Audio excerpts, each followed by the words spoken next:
Sir ಏರಿಯಾದವ್ರ ಜೊತೆಗೆಲ್ಲ ಚೆನ್ನಾಗಿ ಮಾತಾಡ್ತಿದ್ನ ಅವನು ಹೇಗೆ ಅಂತ ಅವ್ರು ಹೇಳ್ತಾರೆ ರಿಸರ್ವ್ ಅವನು ಯಾರ ಜೊತೆ ಜಾಸ್ತಿ ಮಾತಾಡ್ತಾ ಇರಲಿಲ್ಲ. ಡೆಫಿನೆಟ್ಲಿ ರಿಸರ್ವ್ಡ್ ಆಗಂತೂ ಖಂಡಿತ, ಬಟ್ ಅವನು ಮಾತಾಡ್ಸೋದು ತುಂಬ ಚೆನ್ನಾಗಿ ಮಾತಾಡೋನು. ಯಾಕೆ ಎಕ್ಸ್ಪೆಷಲ್ ನಾನು ಎಷ್ಟೋ ದಿನ ಅನ್ಕೊಂಡಿದ್ದೀನಿ ಒಂದು ಮಾತಾಡಲ್ವೇನಪ್ಪ ಯಾರ ಜೊತೆ ಮಾತಾಡಲ್ಲ ಅನ್ಕೊಂಡಿದ್ದೆ. ಸ್ಟಾರ್ಟಿಂಗ್ ಬಂದೋಸ್ತಾರೆ ನಾನು ಹಂಗೆ ಅನ್ಕೊಂಡಿದ್ದೆ, ಬಟ್ ಮಾತಾಡ್ಸಿದ್ಮೇಲೆ ತುಂಬ ಚೆನ್ನಾಗಿ ಮಾತಾಡ್ತಾ ಇದ್ದ ಅವ್ನು ನಮ್ಮ ಜೊತೆ ಎಲ್ಲ.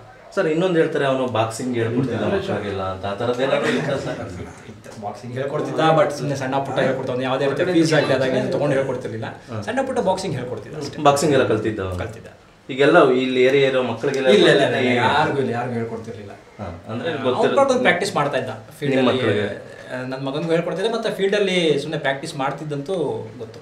ಫೀಲ್ಡಲ್ಲಿ ಒಬ್ಬನೇ ಹೋಗಿ ಪ್ರಾಕ್ಟೀಸ್ ಮಾಡ್ತಾ ಇದ್ರು. ಇಲ್ಲಿ ಪಕ್ಕದ ಪಾರ್ಕ್ ಇದೆಯಲ್ಲ ಅಲ್ಲಿ. ಬಟ್ ಈ ರೀತಿಯಾದಂಥ ಯಾವುದೇ ರೀತಿಯಂತ ಅನುಮಾನ ಬರೋ ಆ ಥರದ್ದು ಯಾವ ಅನುಮಾನಾಸ್ಪದ ವ್ಯಕ್ತಿಗಳು ಕೂಡ ನಾವು ನೋಡಿಲ್ಲ.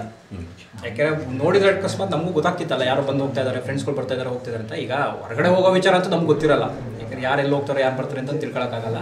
ಬಟ್ ಆ ರೀತಿ ಅನುಮಾನಾಸ್ಪದ ವ್ಯಕ್ತಿಗಳಾಗಲಿ ಫ್ರೆಂಡ್ಸ್ಗಳಾಗಲಿ ಬಂದಿರೋದು ಇವತ್ತರೆಗೂ ಇಲ್ಲ ಅವ್ರ ಮನೆಗೆ. ಒಳ್ಳೆ ನೀವು ಎಲ್ಲ ನೋಡಿದಂಗೆ ನಾನು ನೋಡಿದಾಗ ಒಳ್ಳೆ ವ್ಯಕ್ತಿ. ಇವಿಷ್ಟು ಅಕ್ಷಯ್ ಅವರ ಮಾತುಗಳಾಗಿರುವಂಥದ್ದು. ಆತ ನಾನು ಮನೋರಂಜನ ಇಷ್ಟು ದಿನ ನೋಡಿದಂಥ ವಿಚಾರದಲ್ಲಿ ಆತನಿಗೆ ಯಾವುದೇ ರೀತಿಯಂಥ ಕೆಟ್ಟ ರೀತಿಯಲ್ಲಿ ಇರಲಿಲ್ಲ, ಅವನು ಒಳ್ಳೆ ಹುಡುಗ ಅನ್ನುವಂಥ ಮಾತುಗಳನ್ನ ಹೇಳ್ತಾ ಇದ್ದಾರೆ. ಕ್ಯಾಮ್ರಾ ಪರ್ಸನ್ ಪ್ರಮೋದ್ ಜೊತೆ ದಿಲೀಪ್ ಚೌಡರಿ, TV9 ಮೈಸೂರು.